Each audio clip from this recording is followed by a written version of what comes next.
tell you something. Most men, and I'm surprised that most men still think this way. Most men think that ejaculation is an orgasm. It's not. Ejaculation is different than an orgasm. Ejaculation, you're throwing your energy away. You're throwing your seed. You have that seed in you has the power to make another human being.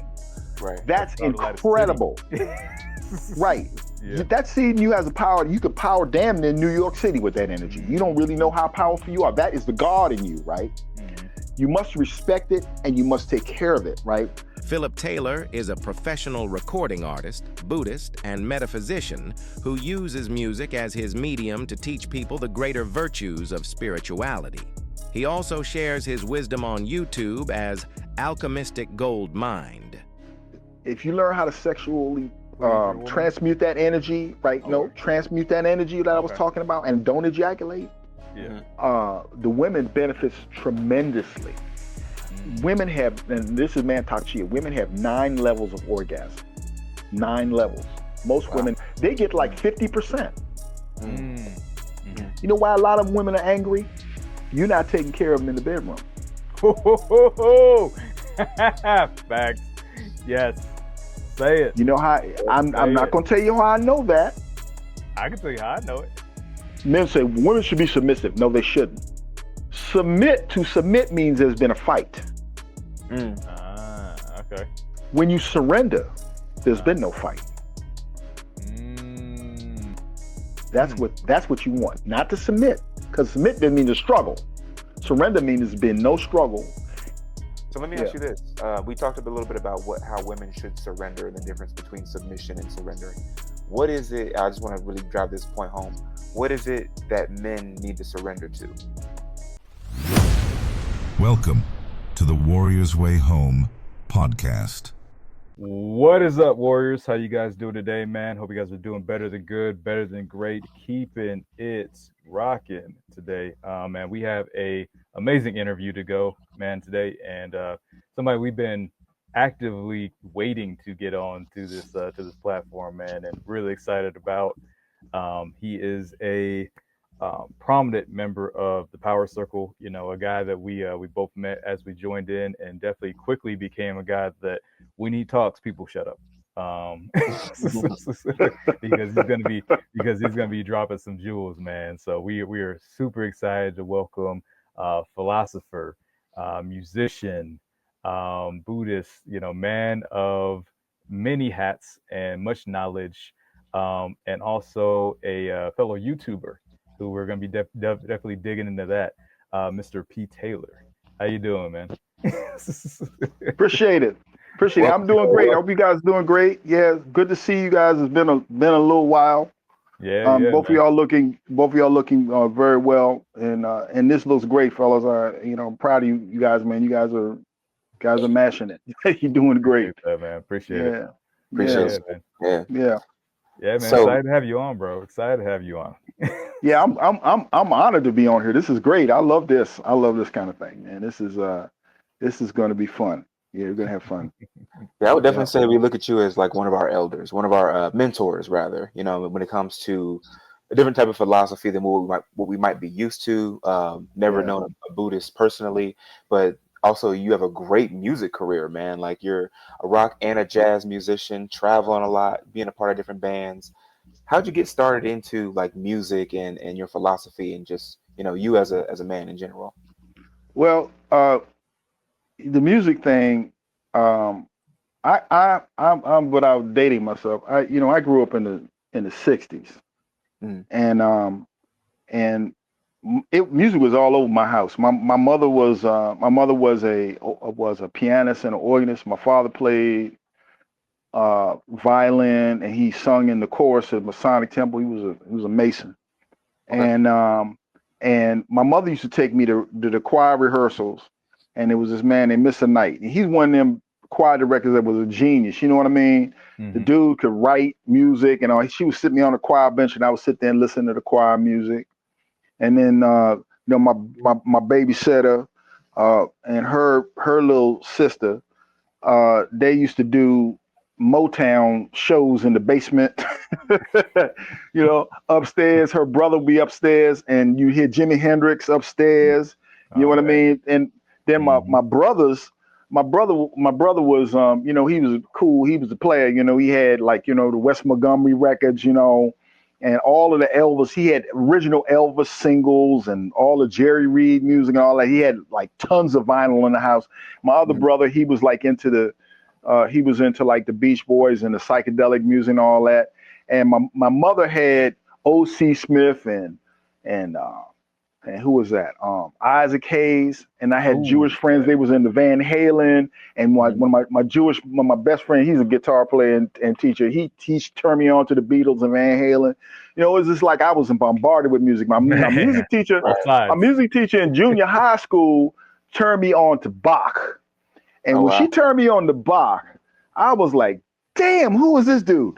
And so I was like, all over that. And then they had the Partridge Family, and they had the Rolling Stones, and they had the Who. I mean, I was just like, I was immersed in music. I was immersed in the buffet of it, man. You're the buffet. Yeah, I had everything. But everybody in the neighborhood was like, into something, man. The neighborhood I came from, man. And you said you're from DC originally, right? Yeah, well, I'm from DC, but I moved to a place called Colesville and Tamarack. So with this mix that you had growing up, who would you say was like your influence? Who influenced you or inspired you as a kid growing up? My father. My father and mother. Okay. And they were stellar. My father was an engineer. Okay. And he was one of the co-founders of the first black cab company in Washington, D.C. Okay. He was one of the co-founders of the first black cab companies in Washington, D.C. Wow. The first black cab company in Washington, D.C. My mother was a model. She was also a fashion coordinator. She helped to develop the first black women's makeup line with Floyd Roberts. This is before Fashion Fair. This is before all that stuff. She was one of the first people to help to develop that product line and bring that company up. You just had a Renaissance family. You weren't a Renaissance kid. You had a Renaissance family. Pioneers, trendsetters. That was my mother. My father, he was cool, man. I mean, it's just like he would just let the situation flow and the things would handle itself. I don't know, that's what I learned from him. I learned my artistic stuff from my mother, because she was good with colors and music and all that kind of stuff. But I learned the philosophy and the mathematics and the ratio and proportion, geometry. I learned that from him. So I got the left and the right brain stuff. I have to give them, put them on the spot, man, on spotlight, because without them I wouldn't even be here. My parents, I love my parents. All the trials and tribulations I went with things and everything, and my dad stuck with me. A lot of times, parents had rolled like the father would roll out on certain situations, and he didn't, man. We went through some things, man, and he didn't. I feel very privileged, and I have to give all honor, to my ancestors. You know what I mean? As a matter of fact, my birthday is Monday. His passing is 10 days after my birthday, so that's the 31st of July. So I had to give him, he's on my mind right now. And in Buddhism, what we do is we do something called Toba. So what we do is we honor the ancestors, and we put up prayers for them. So that's what I've been doing. I've been putting prayers up for him. That's why he's coming through me right now. So but anyway, that's amazing, man. Yeah, it's beautiful to have those fathers a lot. So speaking of Buddhism, we talked a little bit in the introduction. Musician, practicing Buddhist, philosopher. As your name says, with the YouTube channel, Alchemystic Goldmind.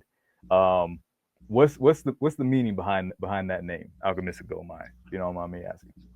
Well, alchemy is a science where you turn things that are base into more precious things. So for instance, you're turning lead into gold, you turn negative thoughts into positive thoughts. You take something that is useless supposedly, or something that is trash, and you turn it and make it into treasure, right? That's alchemy. The mystic means, a mystic is a person who goes within. A magician is a person that goes without. So, like, you know, the mystic represents the feminine aspect of within, right? That's why Washington named their team the Mystics. And see, I've never heard it explained like that that's before. Right, because that's right. Mystic is within. That's right. Magician is without. And magician, a wizard. A wizard is a person who's a sorcerer, and they work with the source from without. But a mystic is a person which is a source from within. You can do both, right? So, So, alchemistic, that means I'm taking my inner and transforming it. And Goldmind obviously is you know, gold is the most precious metal up until recently on the planet, because gold is a metal that you can't destroy it with fire. You know, it doesn't tarnish. It's like perfect. You know, and that's why they revered it so much, because it doesn't tarnish. Every other metal, silver will tarnish, copper will tarnish, every other metal will tarnish, but gold does not tarnish. Gold really basically cannot be destroyed. You can't destroy it. You can heat it, you can beat it, you can do all kinds of stuff to it, and you basically can't destroy it. Other metals, you can destroy them. Water does not affect gold because, and water represents emotion. We're about to get into this thing. The water represents emotion. So water can destroy just about anything. But you can put gold in water, it doesn't rust. Right. Fire can destroy almost anything. Fire represents, you know, passion maybe, you know, and it represents action and all that. And fire can destroy. And earth can destroy almost any metal. And earth won't destroy gold either. And neither will a wind or any of else. So gold is gold is impervious to destruction.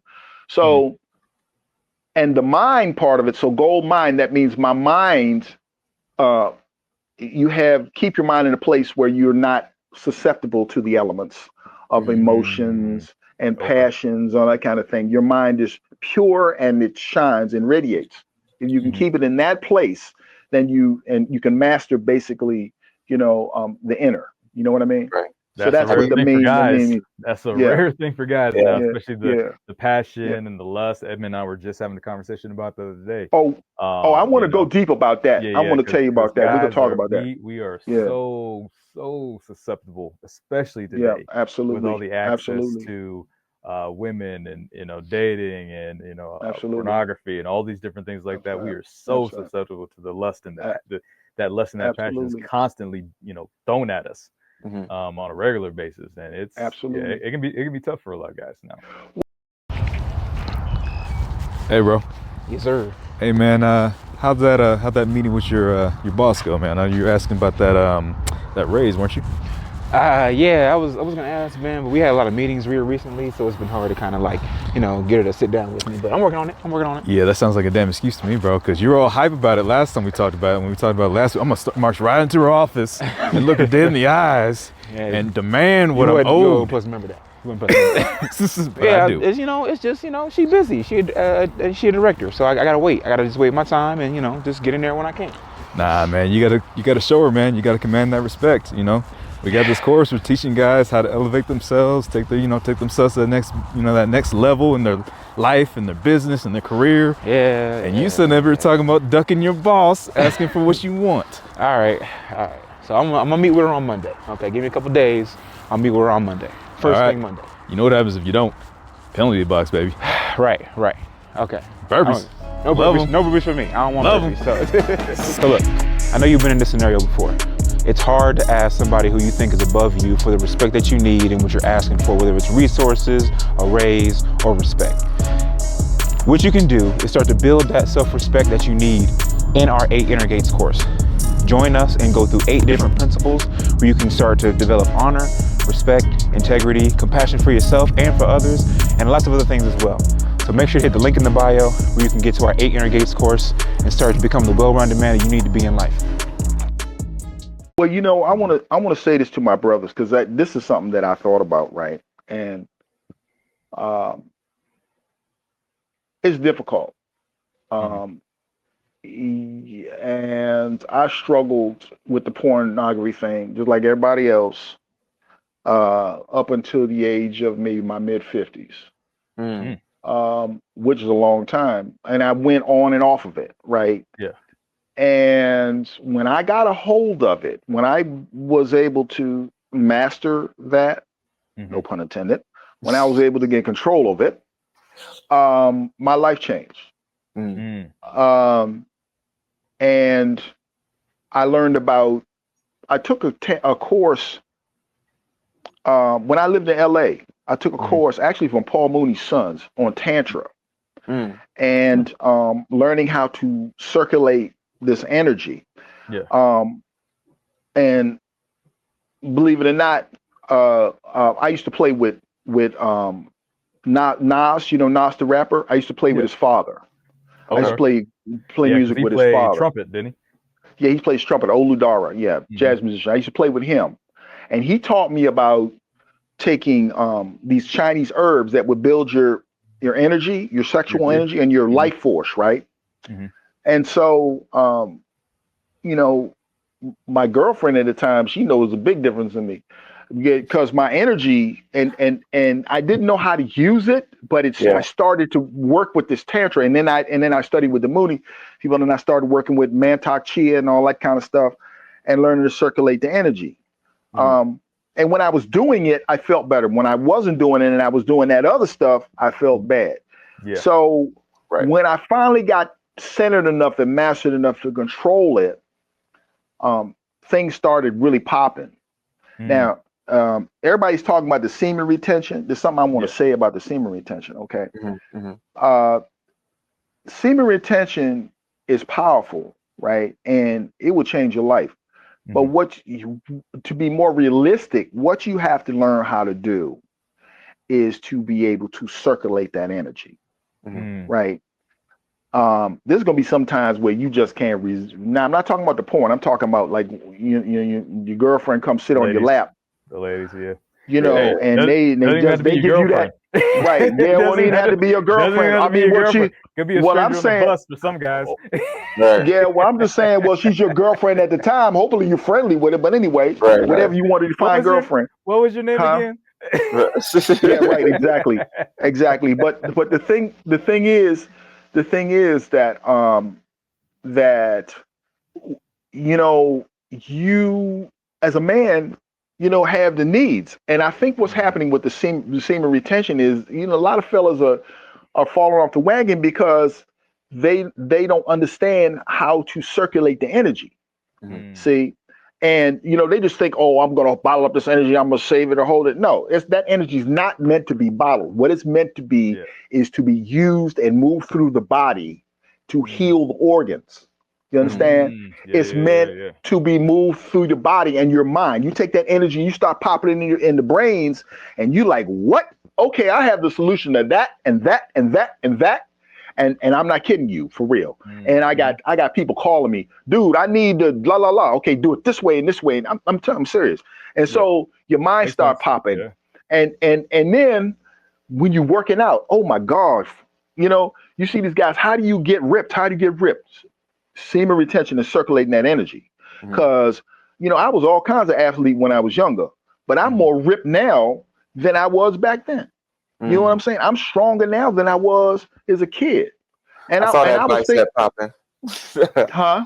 I saw that bicep popping when he was talking. Oh, here we go. Uh-oh. So anyway, no, but seriously though, my friend was like, "You working out? What's going on with your arms?"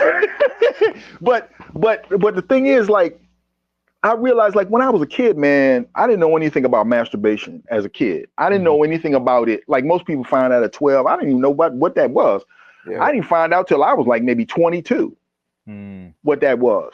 But that explains why my football career. Because in high school, you know, I was hitting people so hard in high school, they was dragging them off the field, putting them in the ambulance. I'm not exaggerating. I'm not kidding. Nah, that transmutation can be dangerous, man. Football coach looked at me. Taylor's back. What happened? He's back again.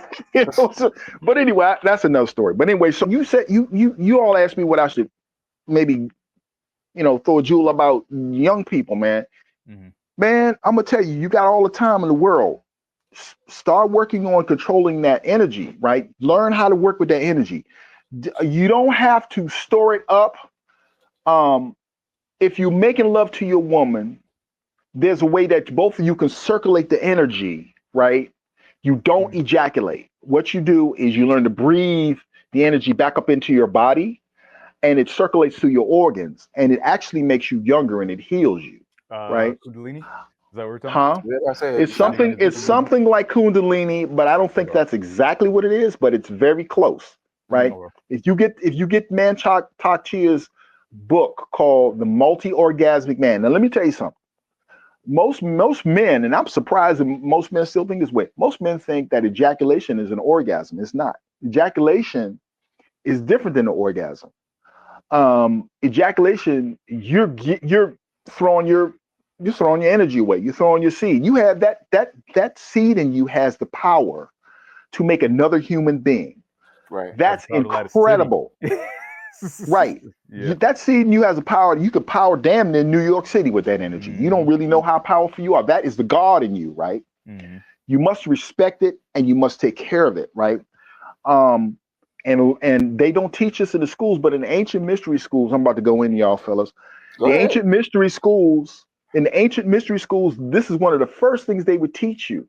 They would teach you, one of the things you have to pass is the test of can you control your sexual energy, right? If you can control your sexual energy and you know how to channel it, man, there's nothing you can't do. And when you masturbate and when you go on the hub and when you do that thing you do, what you're doing is you create something called a thought form. And you're creating something called the energy connections and thought forms and stuff. You actually are creating something. And these people collect this energy and they use it. They collect those energies, and a lot of those porn actresses, they collect masculine energy, and that's why you see them and they're just beaming, and they collect this energy and they feed off of it, right? It makes sense. It's just very actors and actresses, right? Exactly. They feed off the attention. So you're throwing your life force away. And you learn how to conserve that. Even you can have relations with your woman or whatever it is. I'm not condoning anything sexual thing, but men, you're going to do it, right? Yeah. So if you're going to do it, the best thing to learn how to do is, and I thought about giving a class on it or something, but you practice it and not. I am. I'm talking about it, but I'm talking about actually how the technique. You breathe it up into your head, and you circulate it, and you put it into the hata, right? And you talk about martial arts. There's something below your belly button that's called a hata, right? And it's like a golden little pot, and you take the energy and circulate it and put it back into this pot, right? And then you can move it through the body, right? And so wait. Before you're giving us a lot, but it's very coherent. But it's like I wanna get into those techniques. Like, so you're saying having to breathe, because I've tried to practice this previously before, like with meditation, box breathing. I'm currently studying Kundalini, but it's like you're telling me there's something different or kind of parallel to that. So can you kind of tell us the difference of those, and then we can get into some of the techniques maybe? It's so close. I'm trying to find out myself, but I know there's a difference. There is a difference, and there isn't a difference. The Kundalini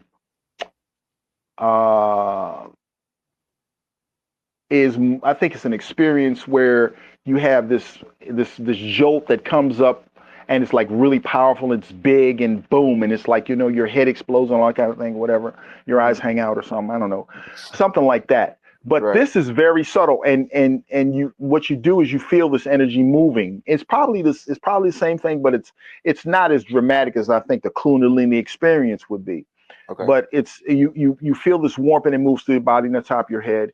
If you go on YouTube and look up Mantak Chia, and you get the book called The Multi-Orgasmic Man and the Microcosmic Orbit. There's a book on the microcosmic orbit. I think it's the cultivating the sexual energy in the man, right? Okay.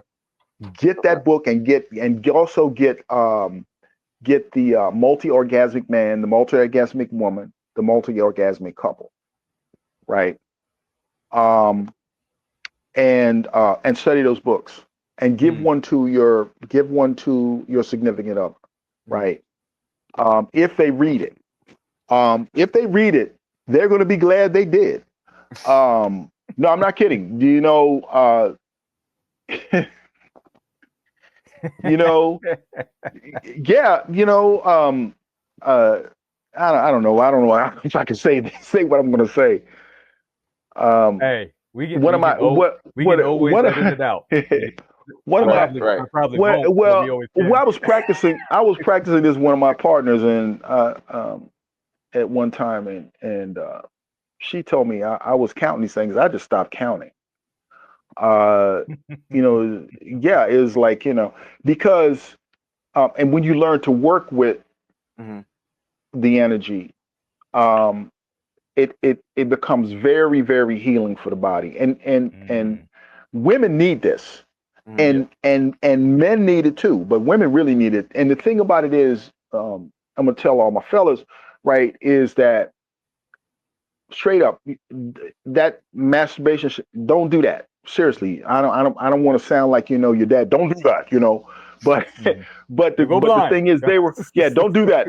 Yeah, you probably will, but the kind of blindness you'll have is a third eye blindness. Right, man. How about that? That's your third eye blindness. Okay, let's do that then. Okay, right. Because the third eye will go zip like that, right? You won't be tapped in. So the thing is, the reason why I'm saying that is because you hear all these stories about the retention, right? And the way women respond to you, right? Now, obviously I'm a handsome fella, but anyway, I'm just joking. But anyway, but it's like when you're practicing this and you're conserving your energy and you're doing it, man, the women, ooh, how you doing? I'm like, what? Yeah, they're coming at you like this, I'm not kidding. So, and you also, I want to tell my gentleman, is be very selective about who you're gonna deal with, because when you are involved with somebody, you're picking up their aura and their energy. So you have to be. It's just like you don't all their past people. Right, all that right. That's right. Yeah. You ever see a movie called It Follows? If y'all get a chance, if you ever get a chance to see that movie is like it's dropping a jewel on you, it's giving you a lesson about, it's about people, having sex and, what happens and all that kind of thing. And the ghost follows them and all that. It's deep movie, but there is a message behind it. But I'm not saying that you don't have sex, but I'm just saying be selective about your partners. Be more choosy. If you have more than one, and let people know what you're doing and be respectful. You don't treat people like they're a piece of meat or whatever. You be respectful of people, and make sure you could connect with this person, right? A lot of times, what's happening with the community is like these. Girl will say, "Oh, I like him. He's pretty. He's got light eyes, and he's this and he's that." But you're potentially choosing a man that, if he's crazy, you're gonna have a crazy kid. You know what I mean? So you have to be careful about who you become involved with, because you might, by your fruits you're gonna know him. You know what I mean? Yeah. Same thing. The same thing with a guy. The guy goes, "Man, look at her, man." But you have to be careful. You have to be careful about the whole thing, man, the energy thing. Can't pick and Right. choose. Yeah, I always want to say that to some of these guys, man. You know, I've dodged some bullets, and I got grazed by a few too. But anyway, none of them killed me. None of them killed me, but they grazed me. But anyway, I make it. But anyway, science backs you up on what you're saying too, because they actually found not too long ago that they actually found where they did a study with women who had sons and who didn't have sons, and they actually found in study. I don't remember if they were like doing. I don't know if it was blood samples. Or they did a bunch of different tests, and they found in women who had sons, they actually found male DNA along inside the, still remaining in their brain, I believe it was. But they also found it in women who didn't have sons at the same time. And they started asking, like, the number of partners and everything like that. And they started finding, some information came out about how many partners this woman had and how much male DNA was found in her body. It was wild.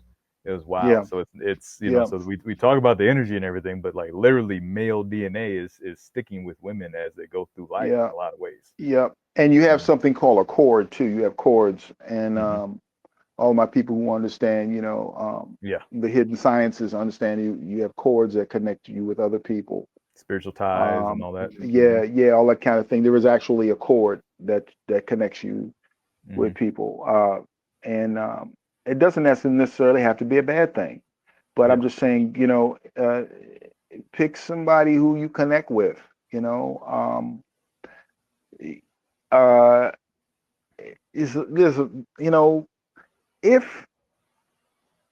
you're going to be in a situation where it's polygamous, then make sure the people that you're dealing with, really know who they are, and I'm not poo-pooing any of this stuff. I just want people to be safe. I want to be healthy. I want us to have healthy children, and I mean healthy not just physically, but mentally and emotionally and spiritually. You know what I mean? And I also don't want our men to drain themselves. And see that whole I'm pontificating on this thing because when you do that, then what you're doing is you're destroying your masculinity. You're destroying your masculinity. Your masculinity is going like this. Because you're donating it. Because you're throwing it away. You're donating to Sheila and Becky and Latifah and all these chicks. And that chick you don't know her name that you met at the club last night. Right. and especially if you're ejaculating. Yeah. But and I'm speaking like of the porn stuff because that porn thing is big, right?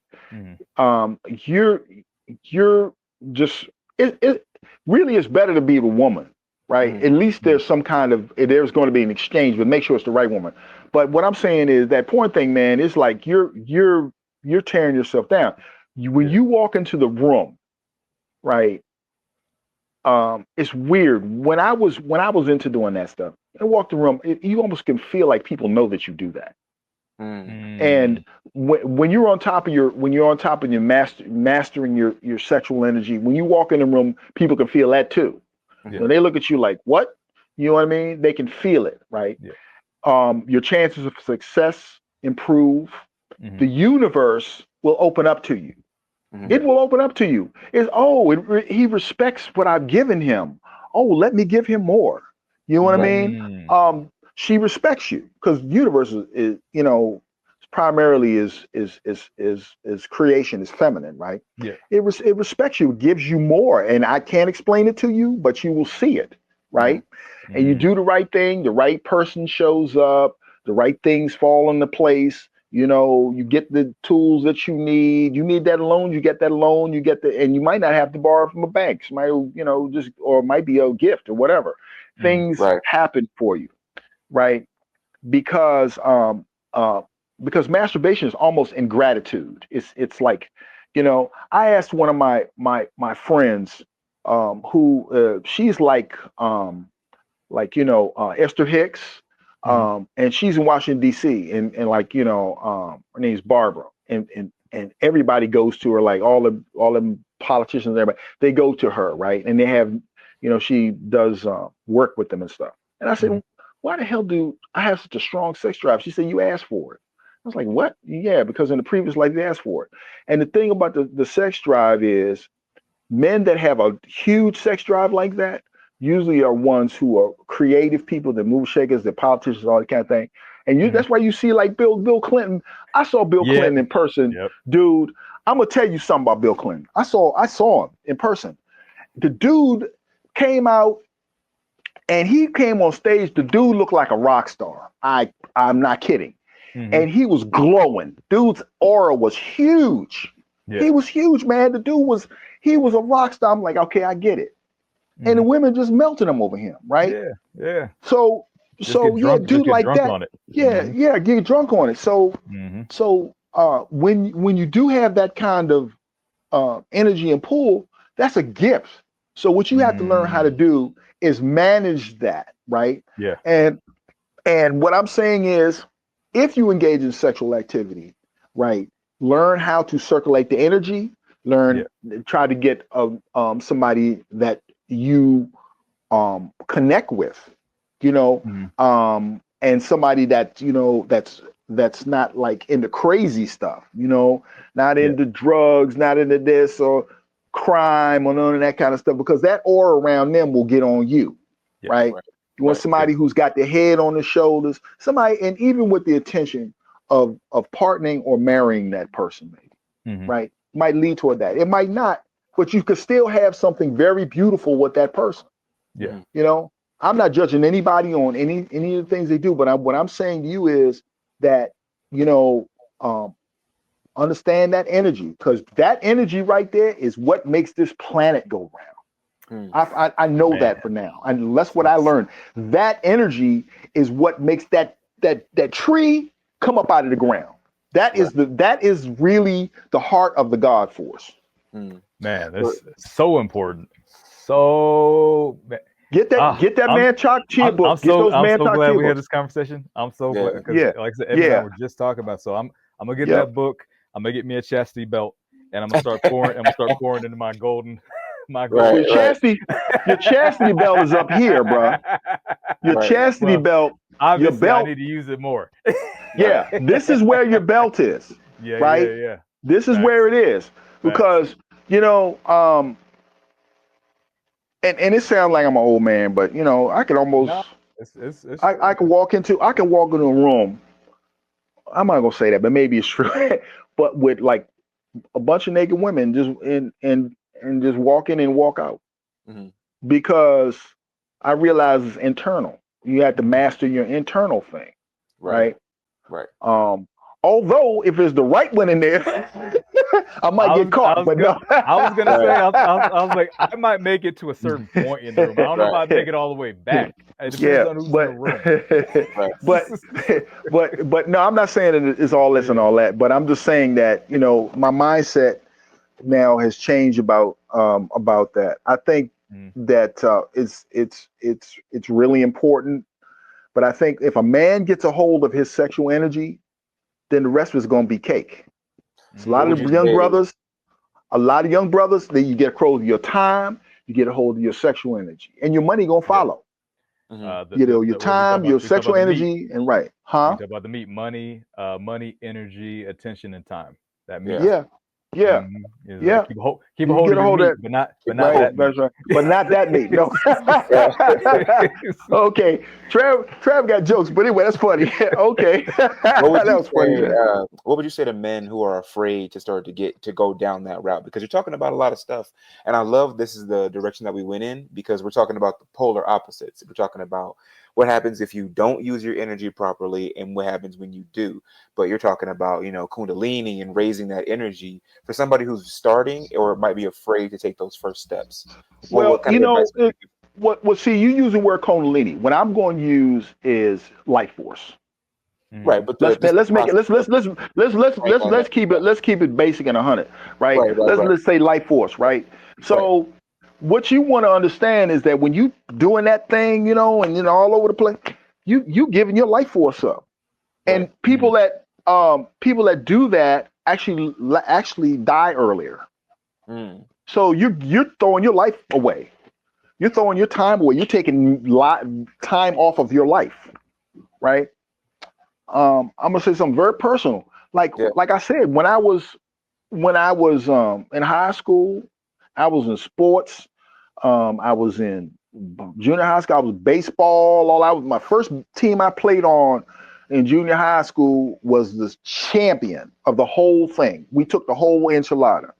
And that was the first organized team I played on. When I was playing sandlot football, they had a rule that I used to run the ball, right? I was playing like defensive lineman, middle linebacker, and I run the ball. They made a rule on the football on the playground that I could not run the ball anymore, because I would pick the ball up. I was scoring like 50, 60 points a game. You know what I mean? Because I wasn't doing, I wasn't doing that. That's what that sexual energy was still in me, right? Focused. Right. That's what I'm saying. So, I had girlfriends sort of in high school, but I wasn't, engaging in that, right? And I wasn't doing the masturbation thing either. So I didn't really experience anything sexual, and this is really personal, until I was like 22, 21. That was my first real girlfriend, right? And man, she broke my heart in half. But anyway, I didn't understand. I was just very, very young about that. Very smart in other ways, but very young. But the thing I want to say is that it sounds like an older person. Just take your time and learn what you're doing. Those things, those resources I told you about. You learn what it is, but it ain't nothing to play with. When you're engaging in that porn stuff, man, that stuff, they just sucking the energy out of you. Do you realize for that thing, they said something like, male semen like requires like 15 eggs, and I don't eat that stuff, but that kind of, all that much food. Yeah, right. You have to eat all that to get that back, get your energy back. Right. Yeah. And it makes sense, because I mean, it'd be like giving a 16-year-old boy a Hellcat and not telling him how to drive it. Right, exactly. That's a lot of power to give a 16-year-old boy, or a 13-year-old boy, or a 10-year-old boy, right? Or a 30-year-old boy, or a 30-year-old boy. 30-year-old boys. Them 30-year-old boys worse than the 15-year-olds. They act like 15. Right. Yep. I worked in nightclubs, man. I see it. Now they're unlimited. Yeah. The thing we don't have is manhood training. And we have mentor and all that, but I don't think they talk about this, right? Most of us don't get mentoring until we're out of high school, though. Right. Most of us don't have a mentor in high school or in elementary. Because most of us, our dad is our first mentor. And the first mentor, and then we don't. And if he's not in the house, then there's all over the place. Yeah. Well, when they had the mystery schools, you would go in at 7, and you wouldn't graduate, I think, till you're like 37. Oh, wow. And and in a lot of African countries, the man doesn't leave the house till he's 37. Because by then he's established some type of career, he's established some type of, he has some kind of bank book or whatever, and he's ready to, have a family and stuff. Frances Cress Welsing, in one of her books, recommends that a man doesn't have children till he's 35. And a woman doesn't have one till she's about 29 or something like that, That's another thing. Frances Cress Welsing, investigate her. Now, I don't know if you guys know who she is, whatever, but you get a hold. Yes, investigate her books, the ISIS papers. I'm gonna drop a lot of books. No. The ISIS I papers. recognize that. That I recognize. The ISIS papers. All of Frances Cress Welsing stuff. Look at that. She got kicked out of Harvard University because of some controversial stuff, but I don't think she meant it the way they said she meant it. But anyway, that's another thing. And also, I met Neely Fuller, was her mentor. Neely Fuller has a book on the handbook to how to deal with racism and how to handle things as a black man in America and all that kind of thing. That's an excellent book also. That's a good thing to read also. That's a good thing to have in the library. And I have a book called Brainwashed. Get a hold of that too, by Burrell, a book called Brainwashed. Yeah, get a hold of that book. But because we're talking about young people, but the thing I want to say is like, yeah, just learn who you are, know thyself, learn the power that you have, you know, because like I said, when they had the mystery schools and the manhood training and the African and all that thing, the Kunta Kinte was in the woods and all that kind of thing, they were teaching a man how to conduct himself and how to work with his energy, right? Since we don't have that today, then we have to kind of teach each other about the way to to deal with things. Another good book is The Superior Man. That's a good book. Superior Man. Yep. Superior Man. Yeah, I have that. You Part of know, our I have that on library page. for our Yeah, community. Superior. Yeah, Superior Man. Hey, These, speaking of, we're gonna need to add some of these into our library. So remember, we need to write these down. For sure. Oh, yeah. Would you know what I'll do is I'll put together a book list and I can send it to you guys, and you can put it up on the website. For sure. Yeah. Please do that. Oh yes. Yeah. Absolutely. Yeah. There's all kinds of stuff that that you get into, but that's so what do you teach on your channel? Huh? Because do you teach? Because you've given us so much. How much of this is on your actual YouTube channel? Do you teach it there too, or? Some of the stuff I'm talking about on the channel, and that channel is just now opening up. I'm trying to ease my way into that. I want to do something on The Secret Science by John Baines.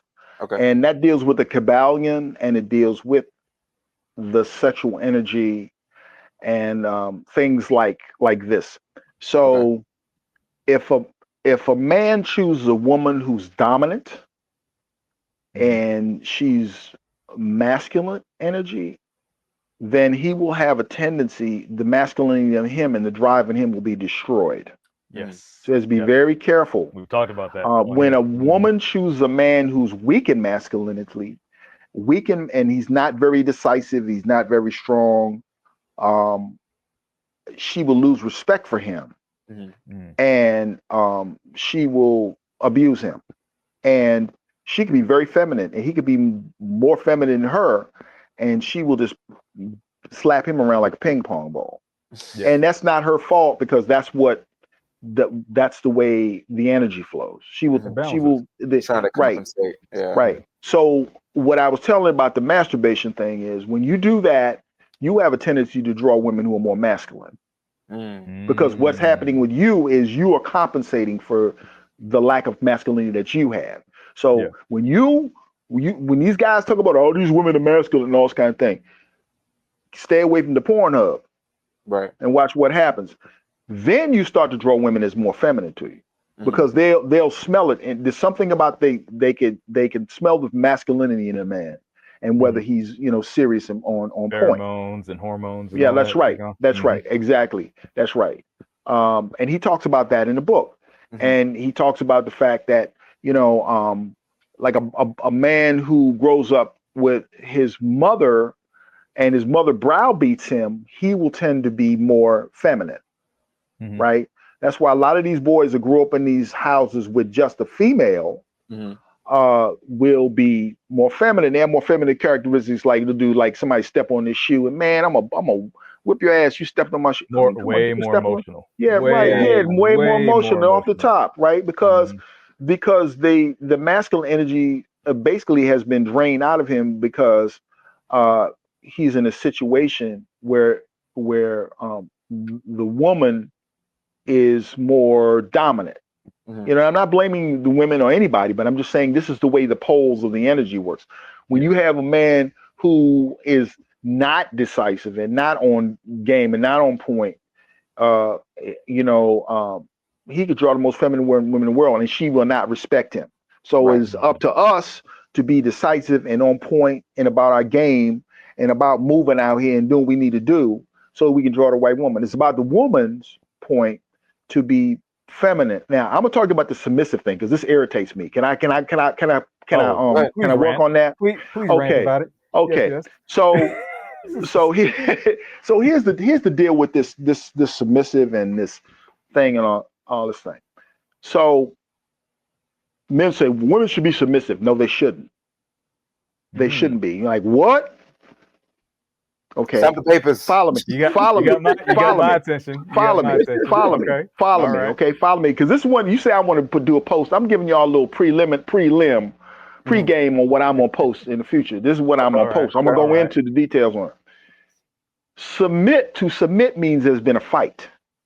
Okay. Okay. What do you do when they wrestling? Don't they have something called a submission hold? Submission. Yeah, or they tap. That means I'm tapping out. You beat my. All right. Right. Okay. When you surrender, there's been no fight. Just order. So the woman and the man should surrender to each other. That's what you want, not to submit, because submit doesn't mean to struggle. Surrender means there's been no struggle. It means we cool. We're gonna lay down any kind of grudges or weapons or any kind of beef we got. We're gonna lay it right down on the ground. We're gonna come together and we're gonna make this work. That's what you need to do, is surrender. So save submission for the bedroom is what you're saying. Is surrender. No, I'm joking. Words are important. Well, if that's what you into, my brother, then that's okay too. Yeah, so submission hold, okay. Well, not me. I'm not into that. So tap, me, I don't know. I said tap. But yeah, but so but yeah, that's what the understanding the language, right? Words are important. Words are very important. One of my ladies that I have dated, I said, you know, you got to learn how to surrender. What is surrender? I don't know. I said, you got to surrender. And when she surrendered, she got a better job, incredible job, got, benefits, things start coming. I said, because what you're doing is you're not surrendering to any man. I said, what you're surrendering to is your femininity. You must learn to surrender to that and be in your femininity. Now, because I understand Kabbalion and understand opposites, there are women who are more masculine, and that's because, and I understand the transgender, I understand the whole thing, because the Kabbalion deals with degrees. Go ahead. Let me ask you real quick. Do you think those women who are more masculine, do you think they naturally are more masculine, or do you think that's a result of things that have happened? That's an excellent question. That's an excellent question. I think it's a little bit of both. I think that there are women who are masculine. True. Just like there are men who are feminine. Because, we talk about the Kabbalion in circle all the time, right? Well, you understand that's the book. You tell all your listeners, man, the Kabbalion. Yes. That's the joint right there. That will explain. So you have degrees of everything. You have degrees of hot and cold, right? And you're going to have some men that are more masculine and some men that are more feminine. You're going to have some more women that are more masculine and some women that are more feminine. They have different degrees of things, right? Yeah.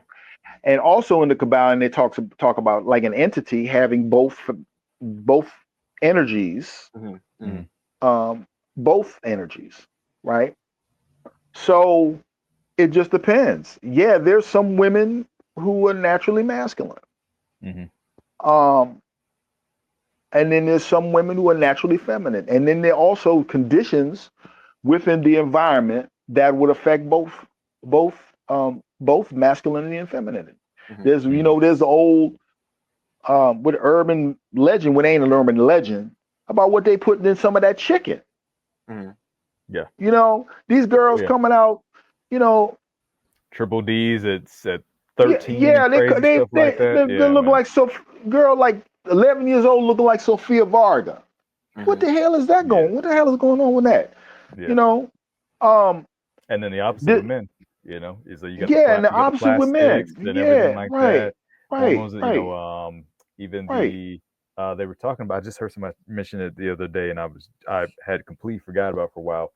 But the birth control, how birth control, women who are on birth control, they use the bathroom that goes into the water system, and they don't purify for control. That's hormones interesting. Wow. That's interesting. So that is in our water supply, because when more women are taking birth control, that goes into the water, and we don't purify for that. We don't take out some of those hormones that go let me drop into the water. Let me drop something on the men, because I'm going to say this, and maybe I'm not conspiracy theory dude, because I don't believe conspiracy, but I believe that conspire means if you get two people in a room, they conspiring. Yeah. So leave that where it is. I'm like, oh, the UFOs are taking. Yeah, I've seen UFOs, whatever. I can talk about that too. But anyway, there's certain things that as men we can do. First of all, stay away from flaxseed. Okay. Yep. Don't eat any flaxseed. That creates feminine hormones. Don't eat. Watch the bread that you eat, because bread, you look like a loaf of bread if you eat too much of the bread. You look like what you eat. Right. So don't eat too much. Be careful about the bread you eat. Like sourdough bread, I think is pretty good. And there's certain, like, working out and bodybuilding, there's certain food breads like sourdough I think is good. But be careful about the bread, because bread has hormones in it that kill your testosterone. There's something called shijali. Okay. Shijali, right. Shijali. And it's a black stuff. It looks almost like a tar, right? And it comes from Russia. And you can actually get it on Amazon. You just have to, or get it wherever you want to get it. But you put a little bit of that in your tea, and that's going to help you boost your minerals.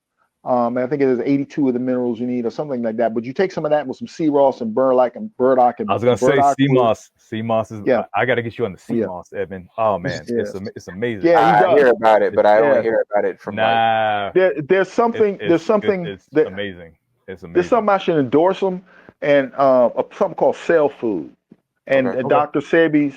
Yeah, Cell Food. Yeah, I didn't even get back into it. So I just got a book from my. I go to a barbershop around here, and a lot of them are Muslim, or they practice some type of Islam.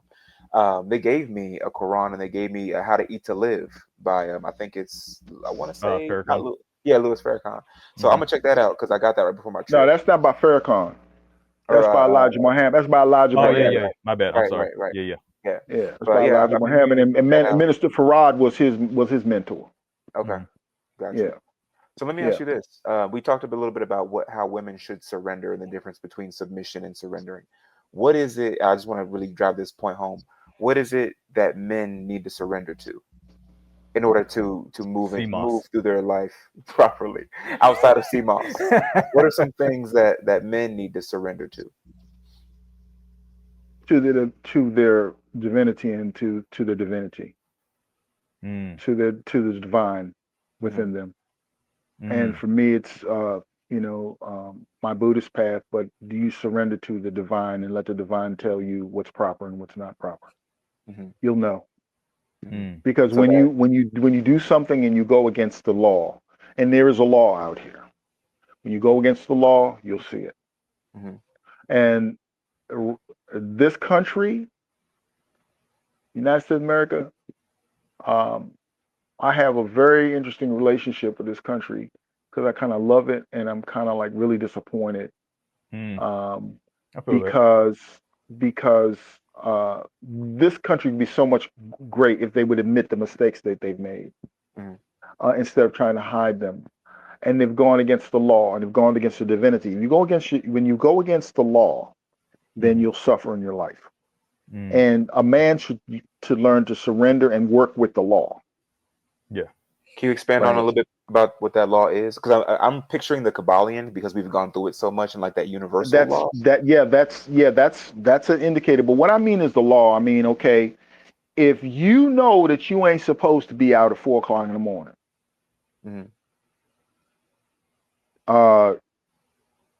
drinking old 800, that's old. That's the old drink, whatever they drink. If you know you ain't supposed to be in this club, and you feel you ain't supposed to be in the club, you're going against the law, because the law is a natural compass that tells you where you're supposed to be. So the moral compass. Yeah, it's not moral, not necessarily morality. It's energy. Okay. Because morality puts a spin on it as something is right and wrong. It is right and wrong, but it's hard to explain. It's like what's correct. There's a difference between being right and wrong and correct. You understand what I mean? They said that in Outwitting the Devil, where it was like the devil was explaining how he works. And the guy was like, "Is that correct?" He's like, "It's not, or that's not right." You know, like, "Well, it's not right, but it is correct." Is that what you're saying? Yeah. Like that difference between. Right. You want to be on the proper path. You might supposed to be at 4 o'clock in the morning. You might meet somebody that will change your life. Right. But what you have to do is you have to be so in tune with the way things are flowing that you know that's your proper place. Right. So like going with the tide. So you go sort of. you don't fight against the tide, you go with the tide. You go in when it comes sort of, in, you go out when it comes out. You go with the tide if the tide is taking you in the proper direction. Well, because you can go with the tide. You can go current. Maybe current. Same thing. You can go with the current if it's taking you proper direction. I can go and get in and put my boat in the and sail. My friends, I was on a sailing trip. I was learning something about sailing, and you could be grooving. You could be in it with the current, but you're trying to go over here. In the wrong direction. Yeah. Right. So you got to take your sail. Yeah. Right. And I seen him do it, man. I was on the boat and he flipped the sail this way and the boat went to shoot. I'm like, this is cool, right? So I understand you got to move and do what's proper at the proper time in the proper place. Right. And that's called judgment, and that's called experience, and it's called wisdom, right? Do the proper thing in the proper time and place. How do you acquire wisdom? You go within, sort of, right? One of the things we do is we chant Nam-myoho Renge-kyo, and we chant Nam-myoho Renge-kyo. What that does, it puts you in the vibration of a state where you get this wisdom. You get it. It just you resonate, right? You resonate. Okay. But that's the number one thing is, how does a man, he surrenders to that. The woman's supposed to surrender to it, then you guys surrender to each other, and you create that space, right? Like I said, it could be a marriage, it could be a partnership, it could be damn near, we could say, a booty call, but it has to be an understanding. You understand? You don't want to call it a booty call. That's the meaning. But what I mean is, what you have to do is establish what the relationship is, and a respect, right? And if you're in this relationship, you must never pull each other down. You must always build and help the other person and build with the other person. You know what I mean? And be honest about what you want, and be honest about what the intention of everything is. If you're seeing, she's seeing you and she's seeing another guy, she let her be honest about it. Yeah.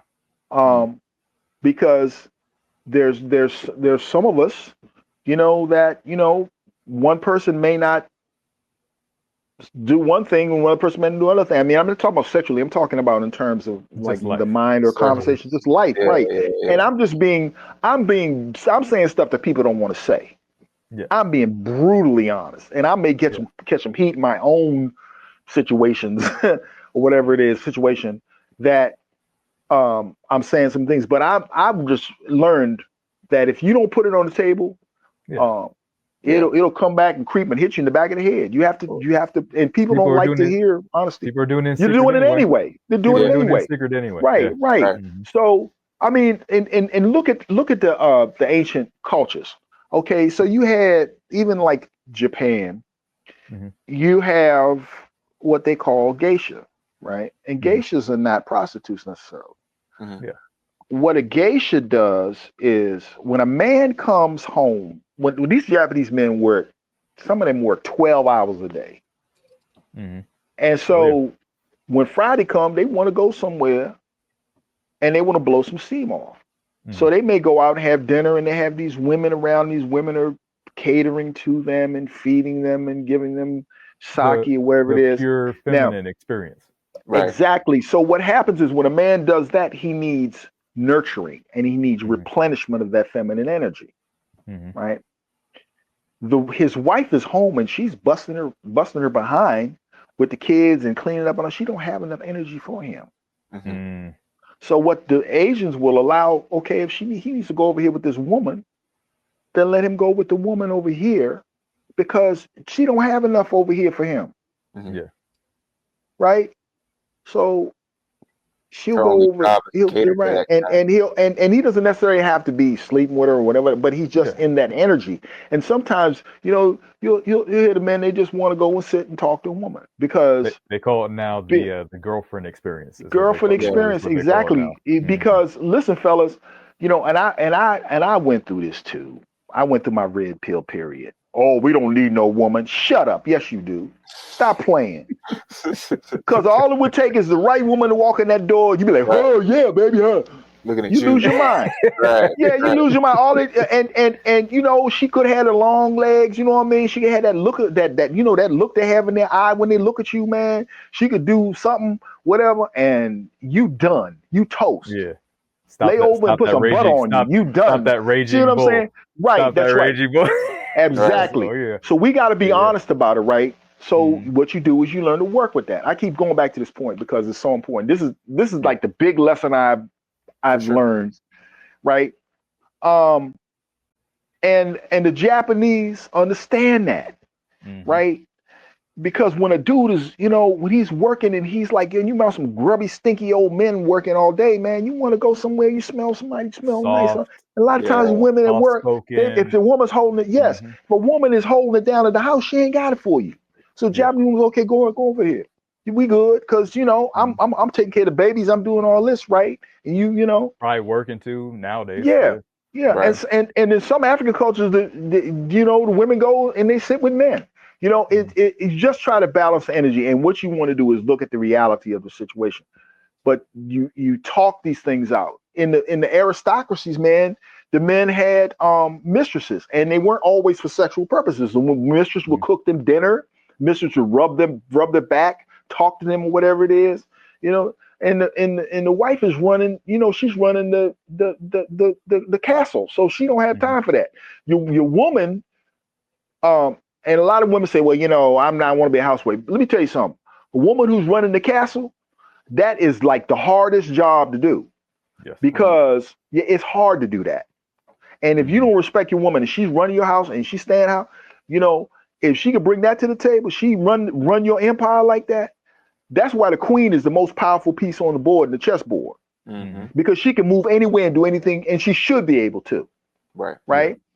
She should be able to do that. But with great power comes great responsibility. You know what I mean? And understanding. And if her head is not in the right place, she can screw your life up. Yeah. That's true. Thanks, man. That's why you have to be very careful about, and women, you have to understand that. If you want to really get behind your man, do not chastise him. Do not cajole him. Do not make him angry. Do not poke at him. Do not what's the word I'm looking for? Do not scold him like he's your style. Nag, that's the perfect word. Do not scold him. You know what I mean? Don't beat up on him on little stuff. Don't talk about to him about petty little things and that stuff. And when he comes in the house, give him a chance to rest his mind, because he just came out here and fight war. He does not want to come home from one battlefield to another. Right. Facts. You said that before here too. I actually I've told a lot of ladies that I know that I was like, you know what your superpower is? I said, it's not competing with a guy. You're not gonna win at being a man against me. You're just not going to. You're not gonna win against being a man against another man. I said, your superpower is feminine. I said the fact that you can with your words get a man to do whatever you want him to do if you say it the right way.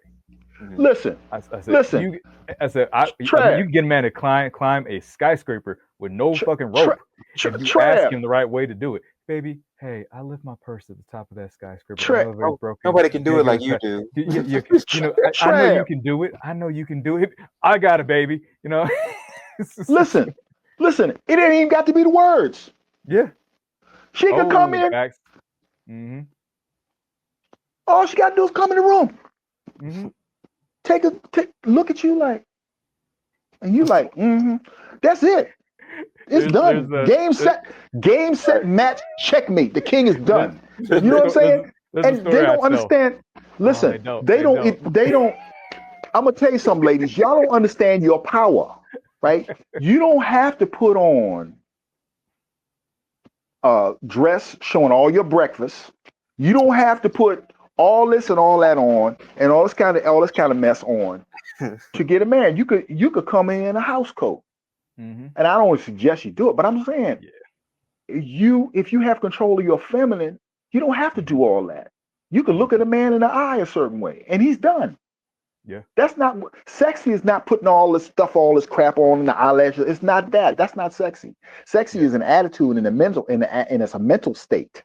That's another thing I wanted to say. I've been wanting to say that forever to my ladies. Sexy is a mental state, and it's not a state of nagging, and it's not a state of attacking the man, and it's not a state of being angry with the man. And I'm gonna tell you something else, and this is gonna like a little smack upside the head of my men. You know why a lot of women are angry? Why? Why is that? Because you're not taking care of them in the bedroom.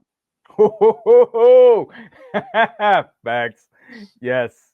Say it. You know how I'm not gonna tell you how I know that. I can tell you how I know it. Right. Well, I can tell you too, but this is a family show. No, it's not. I'm gonna tell you. No, look, I'm gonna tell you. No, you know not. why? Because no. Well, let me tell you. No, I'm gonna keep it PG, baby. But look, we are on YouTube. I'm gonna tell you. I'm gonna tell you something. Yeah. I'm gonna tell you. I'm gonna tell you something though. I'm gonna tell you something though. And these are from women friends, not people who I'm involved with. But I've seen some of that too. But I sit and talk and I listen to women. And the stuff I'm telling you about, I keep getting on this point because this is the thing. If you learn how to sexually transmute that energy, right? Okay. No, transmute that energy that I was talking about, and don't ejaculate. Yeah. The women benefits tremendously. Women have, and this is man talk chia, women have 9 levels of orgasm. 9 levels. Most women don't even get to pass. They don't even get there. They get like 50%. Wow. And you ask the guy, how do you know if the woman likes it or if you have to ask that question, then you ain't done nothing. Yeah, bro. Because when she's asked that question when she like she's calling you up and she's like then but the thing about it is right is they have these 9 levels of orgasm and men have the levels too, but the women is deep because that does something to their mind, it does something to their energy, it does something to their life force. They need that. And when they don't get that, they get real pissy. They get real mean and disgusted and everything. And that's why they'll go somewhere else. Because it's something in the biology that they need to have that helps to circulate the energy through their body. Men need to have it too, but women, they tell you women are worse than men. They are. In my experience, I'm giving you OG jewels right here. Women are worse than men, right? This is something I ain't learned this from a book. I learned this from like the old sisters. When you sit and you listen and you talk to the old sisters that when they get out of church and they sit and they be talking and you be in the corner, they ain't talking in church no more. Right. They ain't talking They ain't talking in church no more. They talking outside so they can talk all kinds of men. Women talk crazy stuff. Oh my God. You be surprised. But y'all women know what I'm talking about and y'all know I'm telling the truth. Right? That's part of it. And then also they don't get the nurturing that they need, right? From you.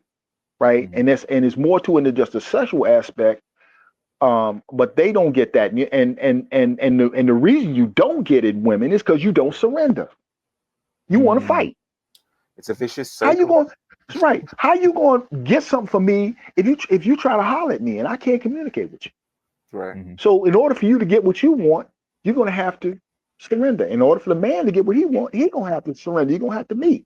Right? You start doing that, you can build families, we can build kingdoms, we can build universes. Right. And I keep harping this because the more I think about it, the only way to create something is with 2 poles. And they say, Phil, somebody said, Phil, do opposites attract? And I say, no, they don't. That's another misinterpretation of the law. The opposites don't attract, opposites create. Things that are similar attract. So if you're in a mind state where you're a criminal, or you're in the mind state where you hanging with criminals, guess what you're going to attract? Right. If you hanging outside Tony's Bar and Grill at 3 or 4 o'clock in the morning, and you slanging and banging and whatever you doing, and you clean, and you just want to hang out with the fellas because you think you think they sharp and all this everything, and they making all this money and everything. Guess what? You getting dirty, and you getting dirty because of the thought form energy. They really do get dirty. You have this thought form energy that clings to your aura, right? And you will attract trouble, and you will.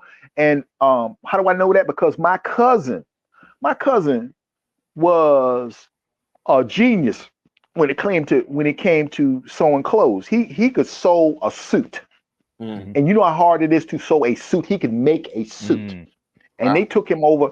They took him over to Paris, Ralph Lauren, and all that. I mean, he was over in the Paris fashion houses and all that. And he came back over here to DC and Southeast. And him and his friend was hanging out one day, and his friend was dirty, and they came and tried to shoot his friend, and they missed, and they killed him. Dang. And I said to myself, that was my lesson to learn. Right, that was my lesson to learn that opposites don't attract, opposites create. Things that are similar attract. Birds of feather flock together. Right. So you got to look at, when you want to know what's you going on with your internal in your mind, look at your friends. Look at what kind of people you are attracting around you, and I guarantee you will see yourself. The universe is a mirror of your mind. Look at the kind of things that's showing up in your life. Look at the kind of women that you're attracting. Look at the kind of men you're attracting. And then now is another point. I'm going off today, fellas. We partying today. Look, we going in. Ladies, you say, this is a big pet peeve. They say, "Oh man, ain't no men out here. I'm attracting bum. Ain't no good men out here." That's a cliche. Well, I got my thing together. I got my master's degree and all that. Table. Right. I am the table, right? So we're gonna put some food on top of you. But you know what the answer to that is? I'm gonna tell you what it is. See, women interpret power as being masculine. Yes. And in this society, because this is society's based on red. Western. Yeah, and it's not their fault because Western you look women at. Do. Yeah, well, it's not their fault because that what the things they're seeing in the movies, the woman is always, you got the lady that beat the alien, and you got, the lady in the Fast and Furious and Wonder Woman, all that, right? And they see that as being power, but the thing is that you're exhibiting, I'm a boss. That's the thing when we say I'm a boss. We don't want a boss. We got a boss at work. What we want is a soft space that we can put our head. You know what I'm saying? Now, here's the thing. I want to tell the ladies. Okay, you can go out here and you can rock and roll with the brothers, right? You can do that. Yeah. But when you come home, you got to understand something. You got to take your armor off and leave it at the door. That's the answer to that, right? Take that armor off. You don't have to wear the armor to bed, because with armor, when you put it and sleep in the bed, that shit hurts. Excuse my French. Right. It hurts. And I'm talking about mentally. Take that off and put it by the side of the door, because we know you need it, because you out here rock and rolling. They ain't playing. They taking people's heads out here. Right. Right. Yeah. So when you go out here, put that armor on and rock and roll with the brothers, if that's what you want to do. But when you come home with your significant other, your family, take it off. And your kids. And your kids, right. Yeah. Right. Because he want to take his off too. He gonna be in his masculine frame, but he want to take that off too, because it's nasty out there sometimes. You gotta have it, right? If you choose to play out here in the Shark Tank, then you gotta have your spear gun, but you don't use a spear gun at home. You leave it outside you know what I'm saying? I've been wanting to tell. I'm giving all my posts away, but no, I'm not really, because I go deep on them. But these are the kind of things that I'm gonna be posting on the channel. I'm gonna go in really deeper on it. But that's a thing, man. That's one of the big. I see women do that, man. They, I have this, the Lambo, and I got the penthouse, and in Soho, and I got houses. two houses. I got 4 degrees. I got I got an indoor penthouse pool at and an Manhattan. outdoor pool. 2 more. You know, Got you a sound pool like boy. Morris. Right. Right. Sound like Morris Day. I got penthouse in Manhattan, 2 more in Malibu. I'm like, come on now. I mean, we're not interested in penthouse in Manhattan or Malibu. We're interested in you. Well, Right. the funny thing is the women who become masculine, they tend to become the men they want. Right. Yep. And they think that the same thing that would attract them to those men attract men to them, and that's just not the case. And well, the thing is, like I said, do you want to have a family? Then opposites do not attract; they create. Mm-hmm. Okay, so if you want to have a man, then you got to take that armor off, baby, and learn how to, be sweet and smell good and all that. Because we don't need no man up in our bed smelling and being, hair on the armpits and all that mess. We need something soft, and we don't want no soft man either. We want a woman that we want, right? Yeah. So, most of us anyway. But I'm not disparaging anybody. But I'm just saying, we're talking about right. But we talking about a certain thing, situation here, right? Yeah. Mm-hmm.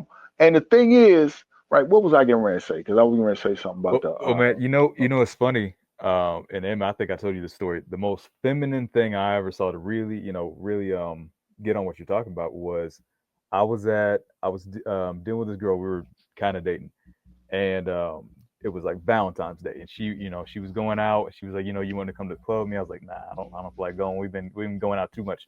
I'm good. I'm gonna stay home. And I just popped up. I just showed up on her. I was like, nah, I'm not gonna let this girl that I actually like go out on Valentine's Day to the club with her single girlfriend by herself. I'm not that stupid. So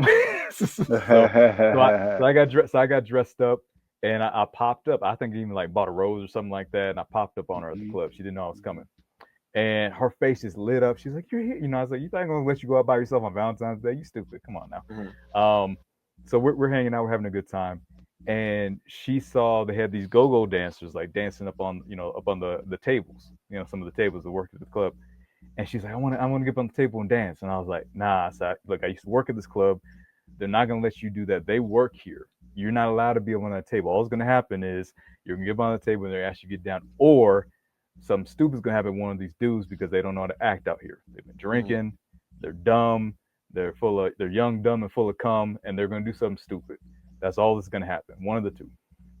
So I'm like, nah, you're not going to do that. And so I go off to go get drinks. I come back. Who's up on the table dancing? And she's got a, black dress on, nothing too skimpy or anything like that. She's up having a good time. I'm like, look, I told you not to do that. Let me have a good, stop. Let me have a good time. Not 10 seconds later, there's some dude with a $5 bill trying to shove this $5 bill up her dress. Wow. And she's trying to put her dress down and everything like that, closing her legs, and dude's just sitting up there trying to put the $5 bill up there. And I'm sitting there watching this, and I'm yelling at the dude across this table, but loud music, can't hear me. I'm yelling at him, hey. And finally I slap my hand down on the table and everything shakes, and he stops and looks, and I'm like, stop it. So he takes a $5, he puts it back in his wallet and everything like that. And I'm like, come here. So I pick her up and put her down, and I'm just hot at this point because I was like, I told you not to do this. I told you exactly what was going to happen. These dudes don't know how to act out here. You're in a nightclub dancing on the table. What did you think was going to happen?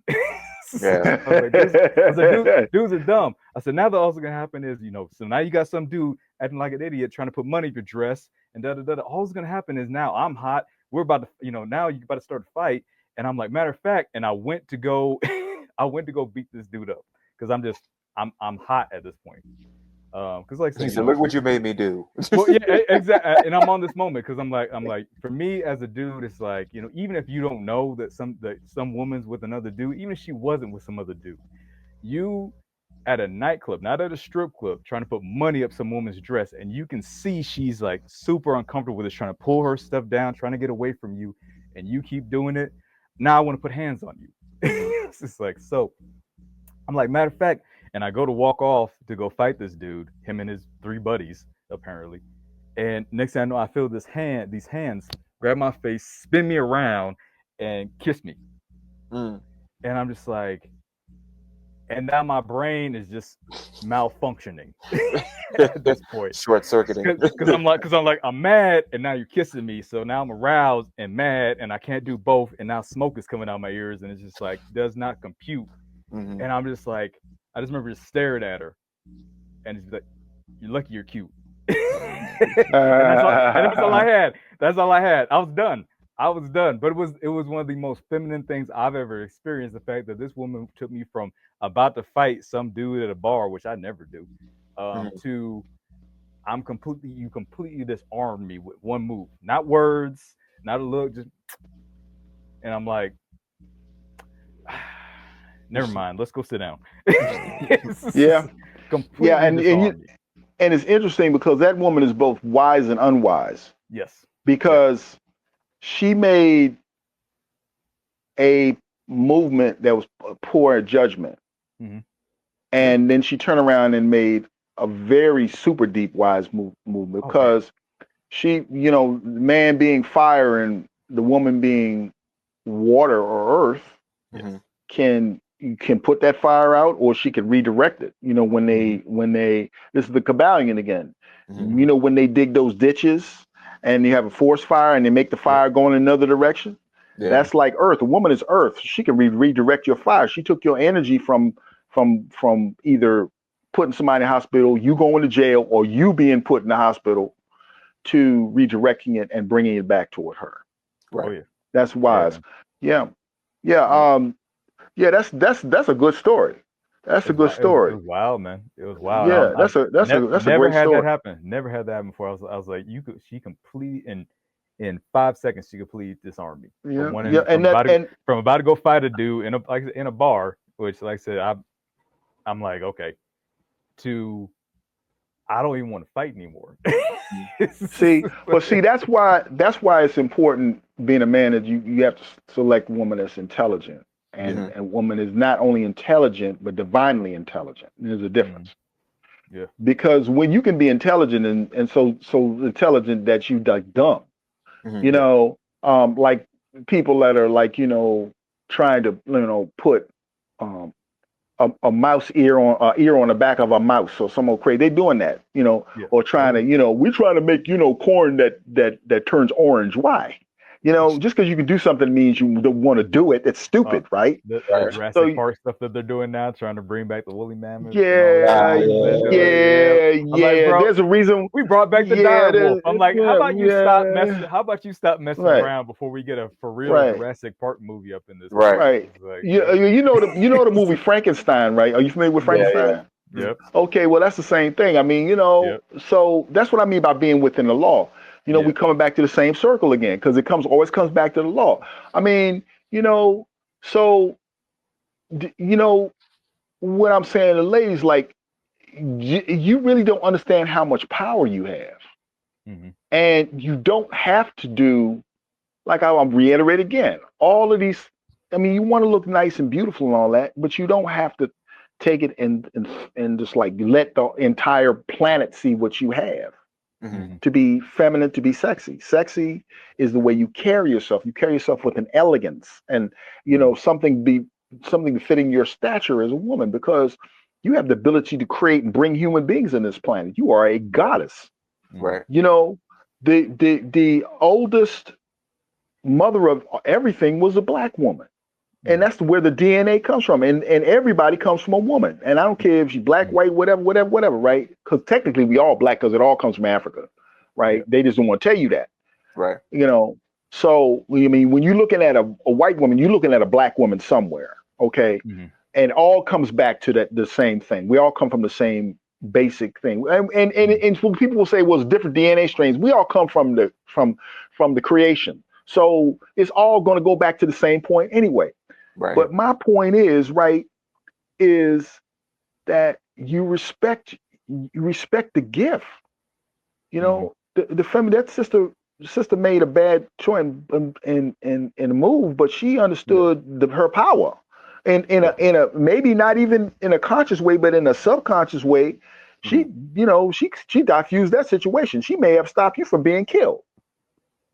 Probably the other way around. Huh? Well, my brother, look, I know you want to say that because you are the warrior. No. There's always a bigger dog. There's always bigger, and here's the thing. Look, there were. I don't know who was in that club with him, so it very easily could have gone very wrong. You know, okay, I don't know anything about him. So yeah, me and him could have gotten in a fight, and I could have ended up in an alley somewhere afterwards. Here's the thing. I'm not worried about no dog when I have a gun. Well, that's what I'm saying. That's what I'm saying. So that's that dog, bigger dog thing. That the tougher dog and all that goes out the window because I go bang and that's it. You ever see Indiana Jones when the dude was like this big dude with the sword and all that, and he pulls out a gun, bam! I was like, yep. I said, Indiana Jones is from the hood. Right. Oh yeah, stuff could have gone real wrong. And like, there's the stuff could have gone real, he's from the hood. Wrong, real wrong. Yep. Real quick. Yep. Mm-hmm. So yeah, that was a point that so like again, you understand the law of way these things work. This is the application of the Kabbalah, right? And understand how these energies work and everything. I know I went off on this tangent. I want to get so you guys want to get into thing. I want to get your perspective on one thing. We mentioned, the ladies and like, the dressing and the movement and everything like that. Would that be a thing if guys were moving in the way we needed to? Because here's the thing, is like, would women be dressing and doing some of the things that they're doing if there wasn't attention behind that? If guys weren't giving this attention, looking like Instagram now and all these different things like that, guys liking their photos, liking their videos of them being, dancing and shaking and scantily clad and all these different we like what we like. But if we weren't giving so much attention and so much almost valid, because a lot of women think the attention is validation, and it's not. If we weren't giving so much attention to some of these things, would some of these women be doing some of the stuff that they're doing? Well, I'm not going to put any kind of blame or onus on either side, but I'm going to say the responsibility is of yourself. But you look at the society is hypersexualized anyway. Yeah. And there's a purpose for that. I mean, they use that again. They use sexual energy to sell cars. Yeah. I do it. I'm looking. I have Instagram. I'm like, what? I mean, we're using our thumbnails. Right. We're using the thumbnails. But the thing is, you want to be able to catch yourself. Okay. Like George Clinton used to say, pimping their instincts till they're fat, horny, and strung out. If you guys want to listen, y'all are youngsters, right? If y'all want to get some real game, go listen to Parliament Funkadelic and Earth, Wind, and Fire albums and some of the old school albums, Ohio Players, all that stuff. Earth, Wind, and Fire. Go listen to that. Go listen to George Clinton's words. He giving you game. Listen to Earth, Wind, and Fire's words. Yep. Yeah. Go listen to Earth, Wind, and Fire's All in All. All in All, where they talk about magic mind. Right? They're giving you the game. So the thing about it is a man gonna be a man. Right, exactly. a man gonna be a man. Yeah. But it's again, some men haven't matured, and it's hard. It's really no pun intended. It's difficult,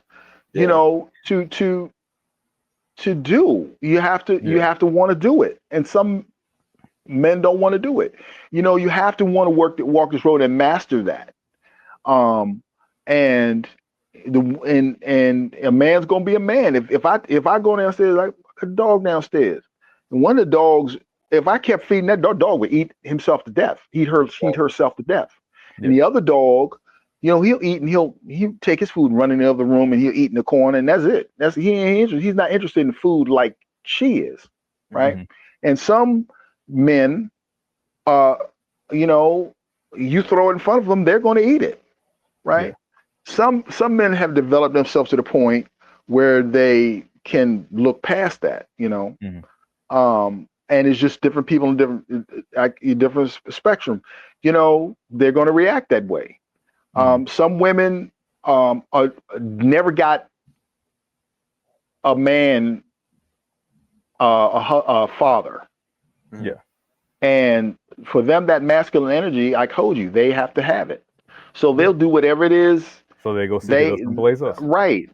It was like, you know, the girl that, you know, everybody knew in school. She was like the girl, my daddy you never know. told me he loved me, so now I Right, know every man who exactly. tells The me he daddy loves complex. me. Right. Like, oh, you love me. Right. Yeah. That's it.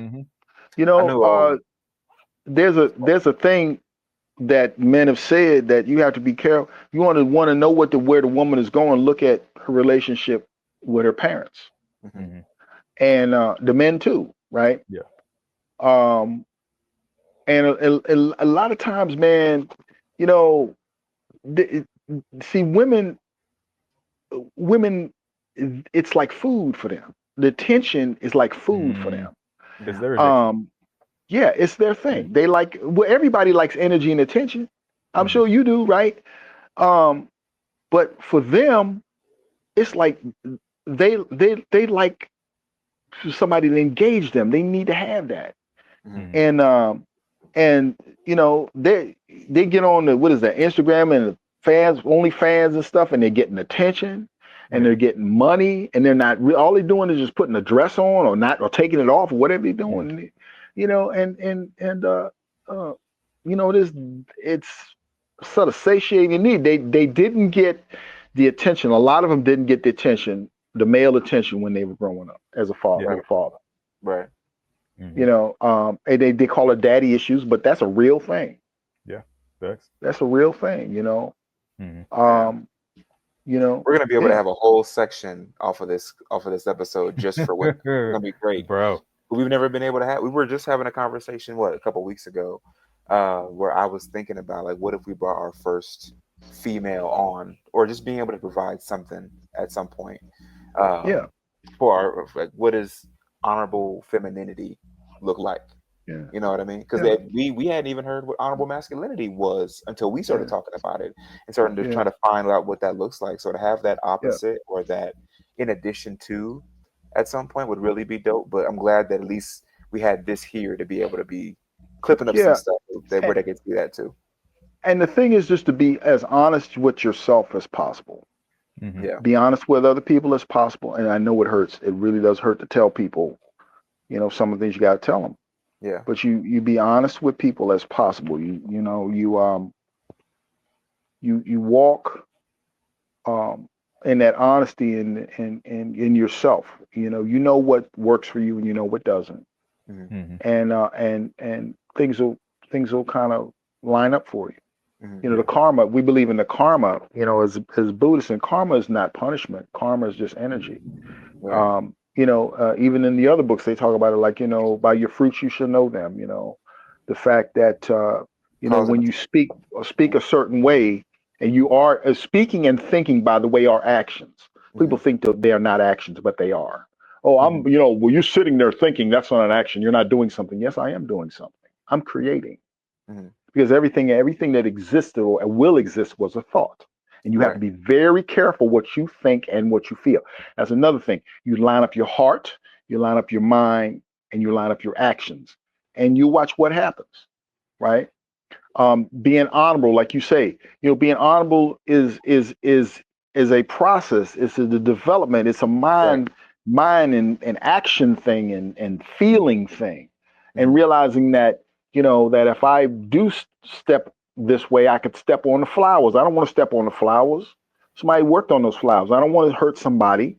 You know, I don't want to steal something from somebody because that person worked for that thing.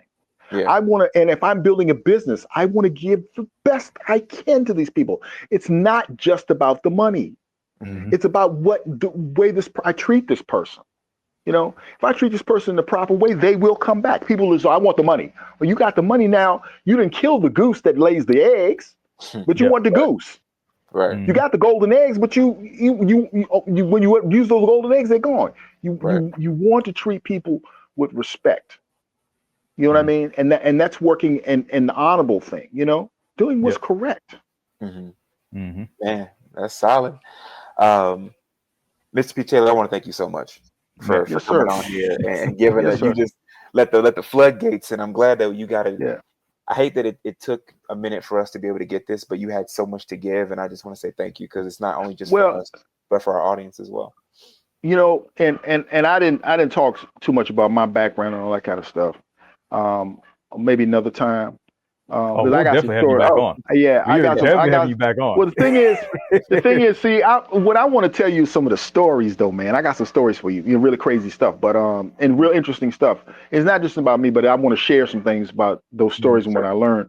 But yeah, I really feel privileged to be able to say this. Is a lot of stuff I wanted to say.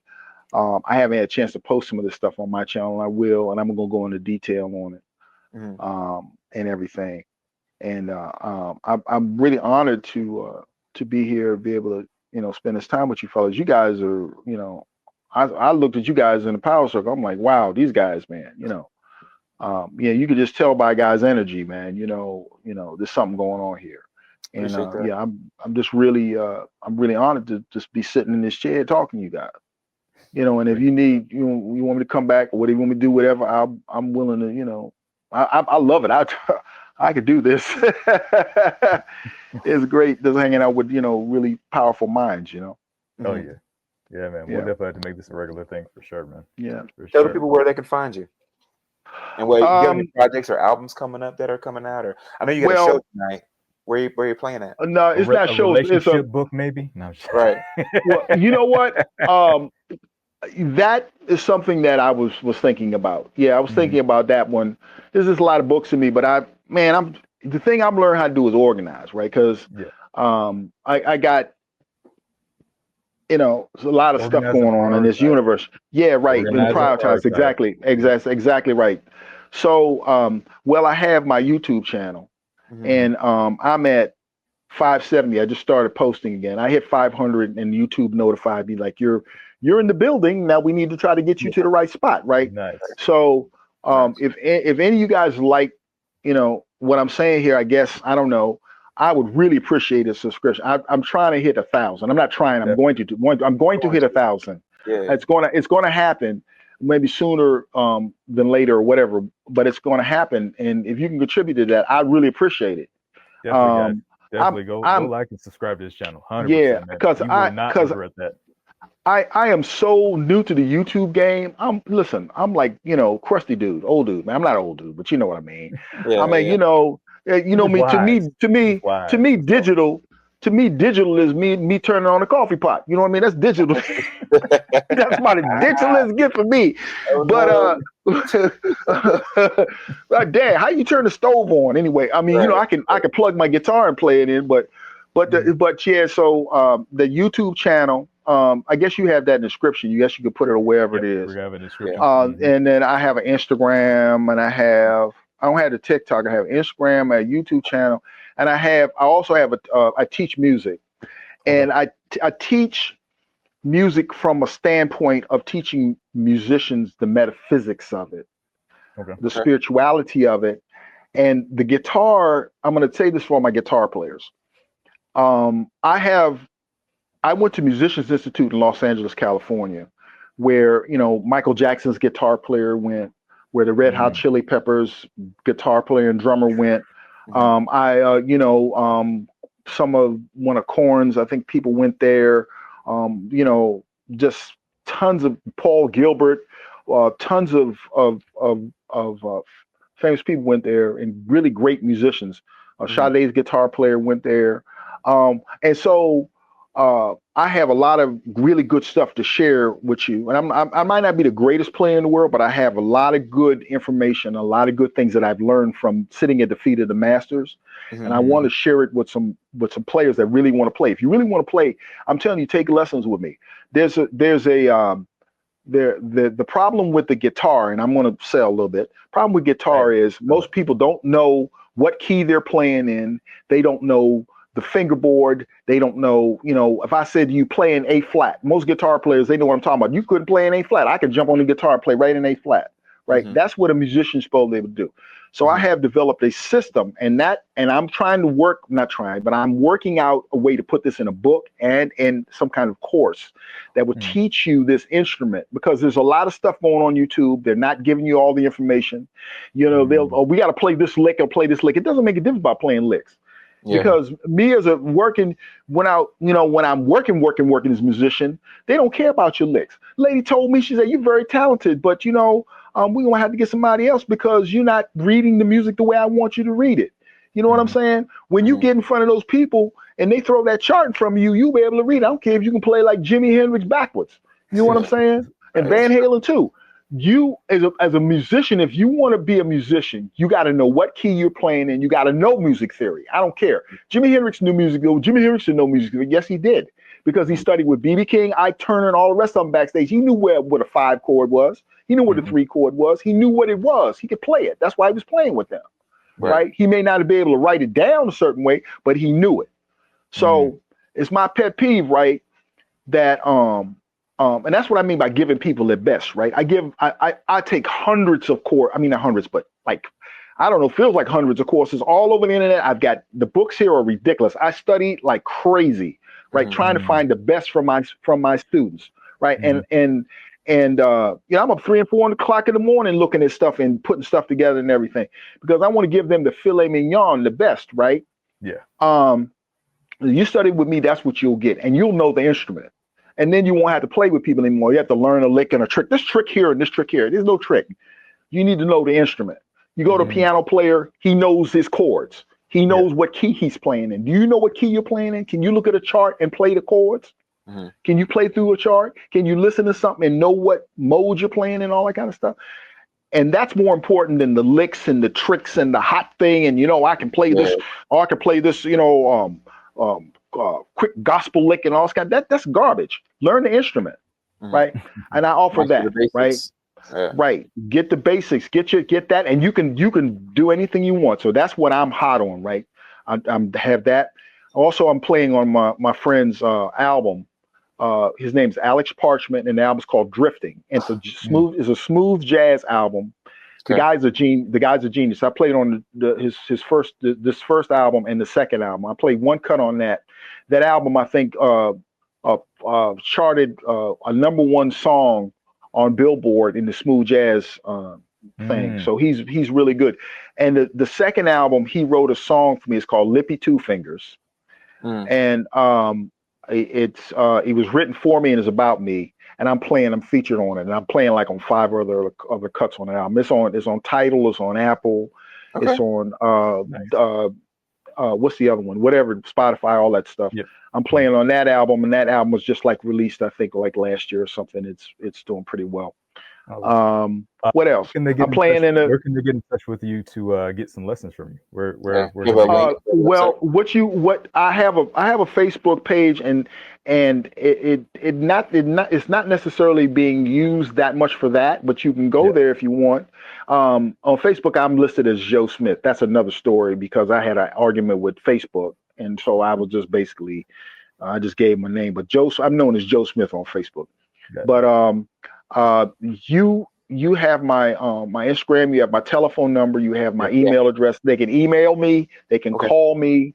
I'm great with children. I have I have to tell you what I have done. I have a kid. He went to Arizona State on a music scholarship. He won Maryland Scholar Artist Award for Maryland. And I think there were like something like all the kids all over the state. He has like 500 of them. He won like one of those awards. He wanted to study classical music, so I sent him to Berta Rojas, who's one of the best classical guitarists in the world. I know her, and he within 6 months he placed 3rd in the Kennedy Center classical guitar competition. And he'd only been playing classical guitar 6 months, but he had been with me since he was 7, so he was like about 16. So he had his basics together. So style doesn't matter, the basics. When he went in there, he was blazing her. And she told me, she said, "Phillip, good job." From her, that was a compliment.